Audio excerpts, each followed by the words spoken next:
एक कहावत जो आपने बाजार में बार बार लगातार सुनी होगी, ट्रेंड इज़ माय फ्रेंड। जी हाँ, सब कहते हैं ट्रेंड के साथ रहिए और ट्रेंड के साथ रहेंगे तो पैसा बनेगा, लेकिन कब? तब जब आप ट्रेंड की शुरुआत में ही उसे पकड़ लें और पूरे ट्रेंड को राइड करें, उसके साथ बने रहें, तब जाकर आपके लिए बनती है बड़ी वेल्थ। तो हम आपके लिए एक बड़ी खास सीरीज की शुरुआत कर रहे हैं।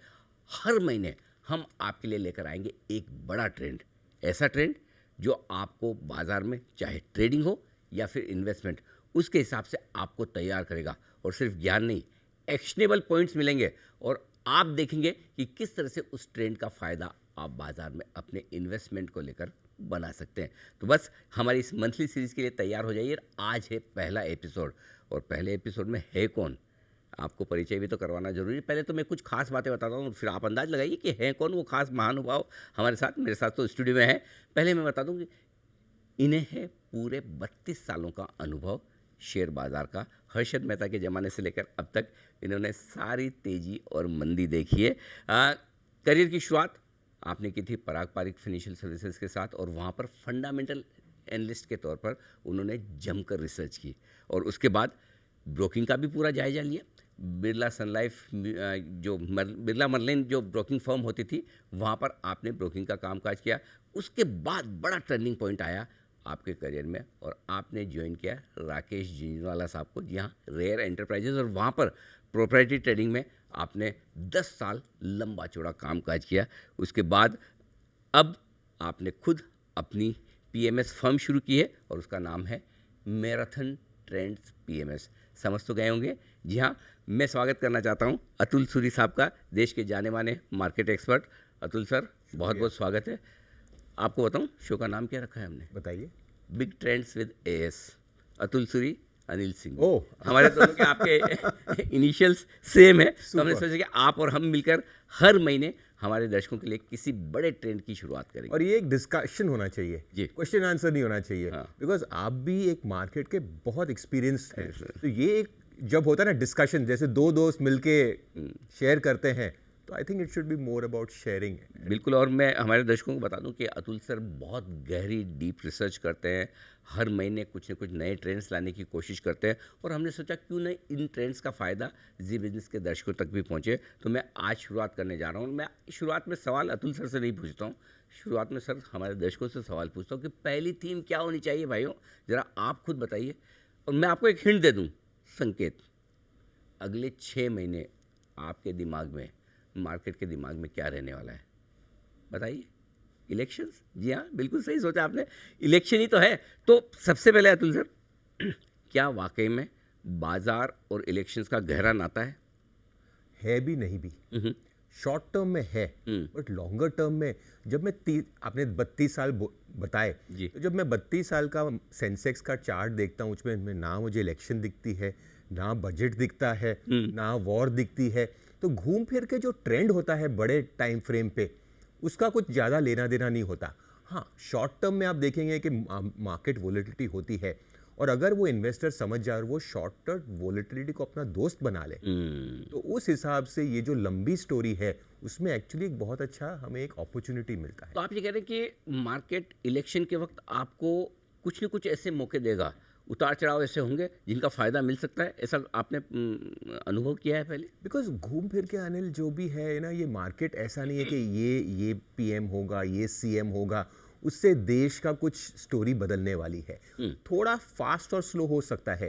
इंडिया की जो बड़ी स्टोरी है वो एक डेमोग्राफिक चेंज की है। हम बात करते हैं तो जो यंग पॉपुलेशन होती है, जो इंडिया का मेजॉरिटी है, उनके तौर तरीके अलग होते हैं, उनकी सोच अलग रहती है ना। ये सिर्फ ये चॉइस में नहीं होता कि इसने ये प्रोडक्ट लिया वो, ये एक वोटिंग से माइंडसेट स्टार्ट होता है। तो जो इंडिया की स्टोरी चल रही है वो एक डेमोग्राफिक स्टोरी है।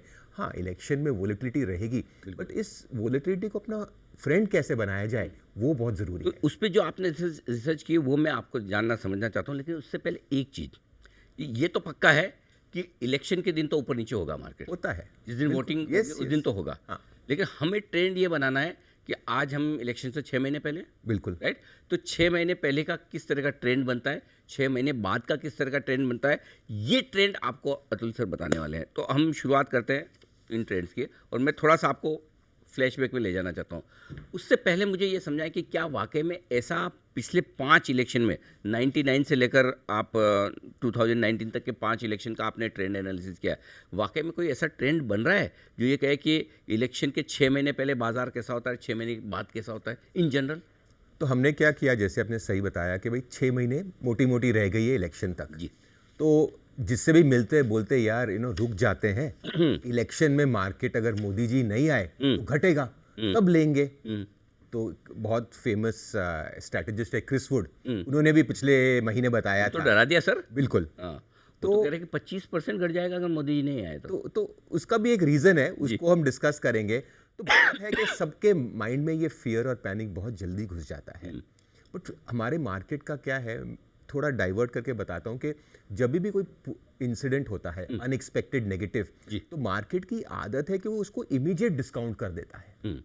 हाँ, गिरने में तुरंत। जैसे आप कोविड में देखिए, आप और हम भी थे मार्केट में, जब मार्च में मार्केट का लो हुआ तब एक्चुअली इंडिया में मुश्किल से फ्यू 100 केसेस या 1000 केसेस होंगे, बट मार्केट घट गया आपका 40% तक निकल गया।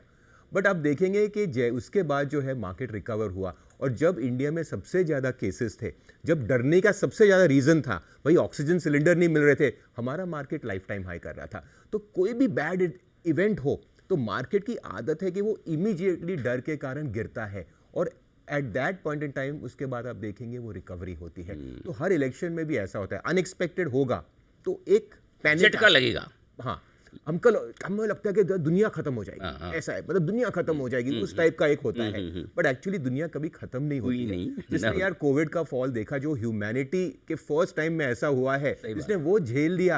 अब ये इलेक्शन, ये स्टेट में बीजेपी स्टेट में 4 जीतेगी 3 जीते, वो सब यार किसी ने देखा ना, आप जानते हो ना हम जानते हैं, ब्यूटीज के वो भी नहीं जानते जो इलेक्शन लड़ रहे हैं। ठीक बात है। तो आइए अब मैं थोड़ा सा है ना आपको फ्लैशबैक में ले जाता हूँ। 99 से करते हैं शुरुआत। 99 के इलेक्शन के ठीक 6 महीने पहले, 6 महीने बाद आपने क्या देखा बाजार में? 25 साल का हमने डेटा एनालाइज किया, उसमें 5 जो है सेंट्रल इलेक्शन हुए, Okay. और ये अच्छा टाइम फ्रेम है।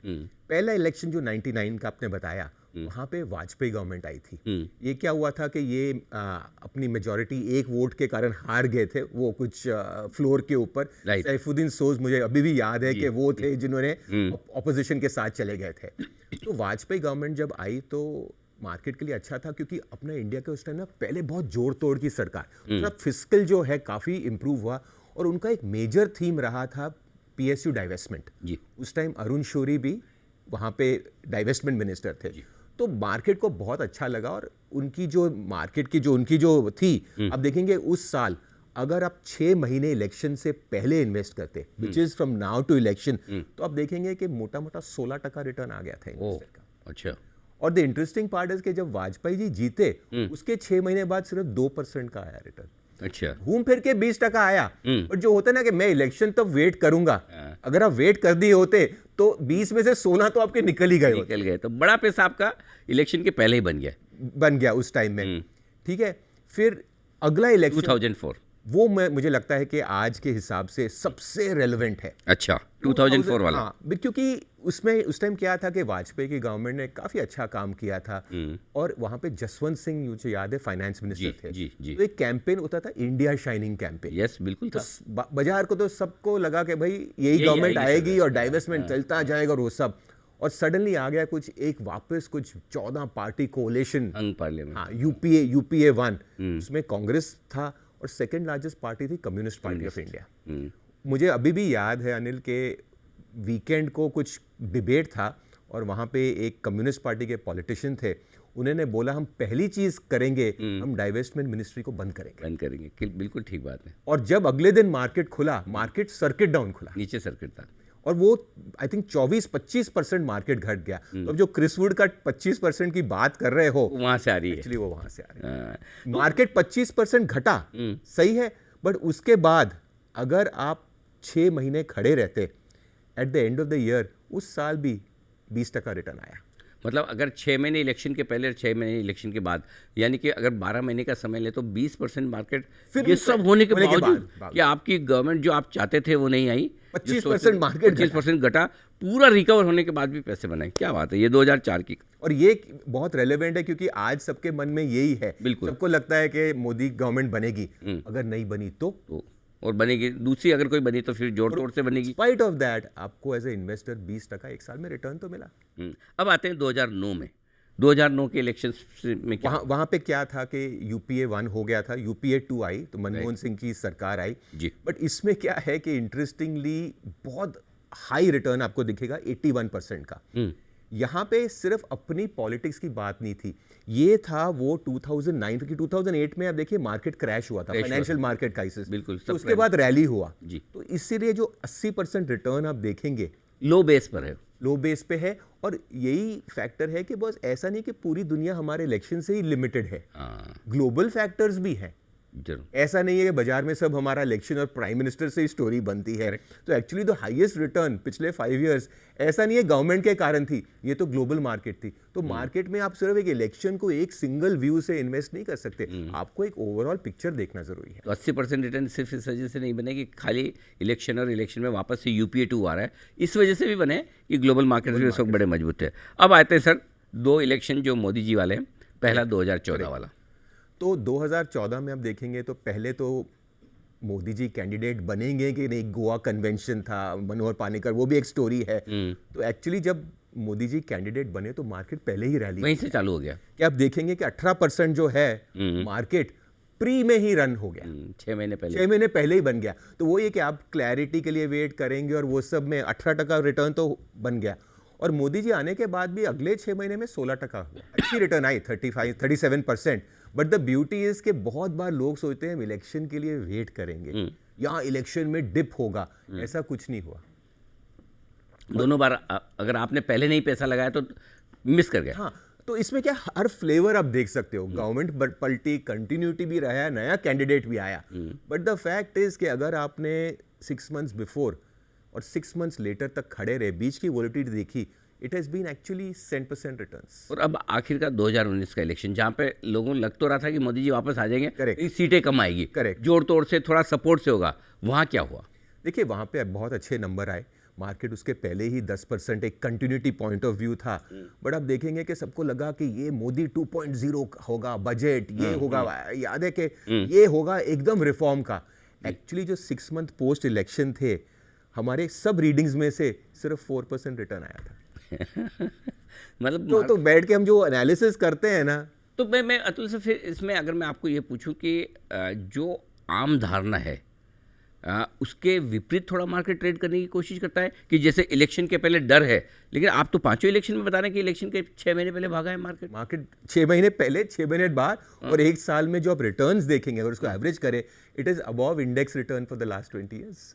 तो actually they were above average. पैसा बनाने का टाइम है, पैसा लगाने का और पैसा बनाने का टाइम। यही टाइम है जब सब बोलते हैं यार रुक जाते हैं, हाँ। क्लैरिटी आने दो। अब जब तक क्लैरिटी आएगी मुझे लगता है कि अपॉर्चुनिटी निकल जाएगी। अच्छा, तो ये 5 इलेक्शन में अतुल सर ने आपको बहुत क्लियरली बताया कि इलेक्शन के ठीक 6 महीने पहले 5 के 5 पहले इलेक्शन ऐसे हैं जहाँ पर मार्केट में रिटर्न आए, मिनिमम 9% आए, मैक्सिमम 30% आए। 10 से 30% की रेंज है 6 महीने में रिटर्न की। और इलेक्शन के बाद जो 6 महीने, वो इलेक्शन के दिन की जो भी वॉलेटिलिटी हो जाए कर जाए, उसके बावजूद आपको 4% से लेकर 40% तक के रिटर्न आए। और अगर एक साल, जैसे कि ये अभी नवंबर दिसंबर से अगले नवंबर दिसंबर तक आप देखें तो 15% से लेकर 40%, 38% के आसपास, 81% का एक रिटर्न 2009 में भी आया, वो मैं अलग करके छोड़ रहा हूँ, लेकिन उसके बावजूद 15 से 35-40% तक के रिटर्न आना बड़ी बात नहीं। यानी कि एक चीज़ क्लियर है, पैसा तो बनेगा। अब बड़ा सवाल ये कि सर जो रिजल्ट के दिन वॉलेटिलिटी होती है,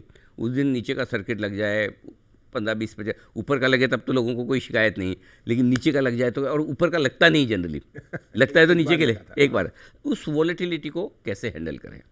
देखिए एक चीज़ होती है कि मैंने भी देखा है हिस्टोरिकली, जैसे मैं हम कोविड की बात कर रहे हैं, लेटेस्ट जो था मार्केट में फॉल, जब आप देखेंगे कि आज ना हम बैठ के बात कर सकते हैं, बहुत लोग बोलते हैं अरे ये बहुत अच्छा अपॉर्चुनिटी था, बट उस दिन किसी का हाथ नहीं चलता, किसी का दिमाग नहीं चलता, बिकॉज क्या होता है कि दिल पे इतना बोझ होता है। सो द प्रॉब्लम इज के ये जो है ना कि घटेगा मार्केट करेक्ट होगा, आप उसके लिए नहीं कर सकते, बिकॉज उस दिन ऐसा कुछ वातावरण होगा कि जो बोलते हैं ना हाथ नहीं चलता, वो हाथ ही नहीं चलेगा। यहाँ फुल्ली इन्वेस्टेड हो गए, यहाँ पैसा कहीं पे होगा। तो मैंने देखा है कि ये क्या है, अपने स्टैटिस्टिकल पॉइंट ऑफ व्यू से बहुत अच्छा है। देखो यहाँ पे अपने बॉटम में लिया, ये रिटर्न है, बट यार बॉटम में सच्चाई प्रैक्टिकली हो नहीं पाता। प्रैक्टिकली नहीं होता है। प्रैक्टिकली क्या होता है कि भाई जब आपको सेंस हो टाइम का, तब आप वोलेटिलिटी हैंडल कर सकते हो। हमारा ऑब्जेक्टिव यही है अनिल इस काम करने में कि आपको एक 1 ईयर मिनिमम टाइम फ्रेम देना पड़ेगा। अब ऐसा नहीं आप 3 महीने बाद बोलो अरे आप तो बोले कि बट मार्केट 6% नीचे हो गया, भाई हो सकता है। क्वेश्चन इसके 25% भी नीचे हुआ है। द थिंग इज कि आपको इस मार्केट को टाइम देना पड़ेगा। अगर आप वो टाइम फ्रेम देंगे, दैट इज मोर इम्पोर्टेंट। जिससे हमने देखा कुछ इलेक्शन रिजल्ट्स के दिन बहुत ज़ोर से घटा। आपने बताया भी कि लोअर सर्किट भी लगी, राइट। लेकिन मुझे ये बताइए कि फिर ये जो इलेक्शन के दिन अगर समझो रिजल्ट आपकी मनपसंद ना आए, मार्केट की मनपसंद ना आए, बिल्कुल, और 10-15%, 5%, 8% घट जाए, वापस इसको ठीक होने में कितना टाइम लगता है? इस पे कोई कैलकुलेशन, कोई रिसर्च? इसमें क्या होता है कि वेरी ऑफन, जैसे मैंने कहा कि बुरी खबर इमीडिएट डिस्काउंट हो जाती है। करेक्ट। फिर थोड़े दिनों बाद जो मार्केट में एक बाजार में एक अंडरस्टैंडिंग आती है, जो एक सच्चाई है कि ये बाजार एक कंटिन्यूटी है। ये सिर्फ एक प्रधानमंत्री या एक चीफ मिनिस्टर से स्टेट नहीं चलता, एक एडमिनिस्ट्रेशन होती है, एक कंटिन्यूटी होती है। और जो नए आते हैं ना, उनकी भी जब जब जब बोलते हैं, स्पीच देते हैं, उनकी सच्चाई कुछ और होती है। जब सत्ता में आते हैं और सच्चाई देखने को पड़ती है, तो उनकी सच्चाई बदल जाती है। तो एक जो इंडिया में स्टोरी है, जो अपना पहली बात थी कि ये एक डेमोग्राफिक और कंटिन्यूटी की स्टोरी है। अगर कोई नई गवर्नमेंट भी आए, हमें नहीं पता कौन आएगा, आएगा भी नहीं आएगा कुछ नहीं पता, बट उसको भी ये जो पॉलिसीज हैं ग्रोथ की, openness of economy, global power की, उसको कंटिन्यूटी करनी पड़ेगी, नहीं तो वो ज़्यादा दिन कंटिन्यू कर पाएंगे। हाँ, मतलब कि लोग चाहते हैं रिगार्डलेस ऑफ न्यू गवर्नमेंट, कोई भी सरकार बने, लेकिन इकोनॉमिक पॉलिसी में ज़्यादा बड़ा बदलाव होगा, इसकी संभावना है। जब कम्युनिस्ट आए तभी नहीं हुआ। सर, उन्होंने बोला इन्वेस्टमेंट मिनिस्ट्री बंद करेंगे, लेकिन उन्हें कभी कर नहीं नहीं, सही बात, कर नहीं पाए। सच्चाई ये है कि वो स्पीच देने में तो सब उस्ताद है। तो अभी जो क्रिस वुड कह रहे हैं भी कि अगर मोदी जी वापस नहीं आए तो 25% मार्केट घट सकता है, क्या ये संभावना है? हो सकता है, क्यों नहीं हो सकता? नहीं आए तो घटेगा, मतलब 25% घटना? मुझे नहीं पता, आपको भी नहीं पता। 25%, 25 घटे, 15 घटे। एग्जैक्टली। द इंपॉर्टेंट थिंग इसके ट्रेंड क्या है, मैं आपको एक थोड़ा डाइवर्शन पे एक ले जाता हूँ। ठीक है, मैं आपको एक बताता हूँ। आज सबसे बड़ा ग्लोबल स्ट्रेस पॉइंट है इजराइल हमस का। यू एग्री कि एक इजराइल जैसी कंट्री में बहुत तबाही है, क्योंकि उनके जितने भी एबल बॉडीड मैन विमेन हैं, आज वो लड़ाई कर रहे हैं, इकोनॉमी को कौन चलाएगा, फैक्ट्री में कौन रह जाएगा। तो जिस दिन ये अटैक हुआ था हमस का, 5 और 6 अक्टूबर के बीच में, अगर आप देखें तो उसके बाद लाहिज इट्स नॉर्मल कि ये मार्केट उनका गिरा। आज 1.5 महीना ऑलमोस्ट हो गया है, वहां से कितना दूर है market? It is only down 2%। बस इतनी बड़ा युद्ध चल रहा है, लड़ रहा है, लेकिन लड़ रहा है, पूरी जवान जनता, उनकी फौज, मिलिट्री उधर चली है। फिर भी at a point in time आज उनका मार्केट वो 5 अक्टूबर के क्लोजिंग से सिर्फ 2% नीचे है।